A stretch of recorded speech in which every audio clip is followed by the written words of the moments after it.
এক দুপুরে গিলু খুব পিপাসায় হাঁসফাঁস করছিল। বনের পাশের মাঠে সে একটা বড় লাল তরমুজ দেখে বলল, এইটা যদি একটু খেতে পারতাম। গিলু তরমুজটা তুলতে গেল, ঠিক তখনই হুঁ শব্দ করে তরমুজটা আকাশে ভেসে উঠল।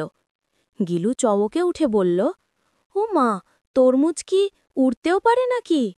তরমুজটা ঘুরতে ঘুরতে বলল, আমি জাদুর তরমুজ, আমাকে তুলতে হলে 3বার দৌড়াতে হবে।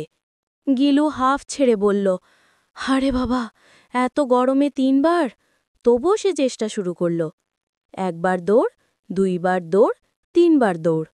ফাটাস! তরমুজটা নিচে পড়ে গেল। গিলু খুশিতে চিৎকার করে বলল, ইয়েস, এবার বুঝি খেলাম। তরমুজটা হেসে বলল, শুধু চেষ্টা করলে হবে না, পরিশ্রম করলে তার ফল আরও মিষ্টি লাগে। গিলু হেসে বলল, ঠিকই বলেছ, এখন থেকে আর অলসতা নয়,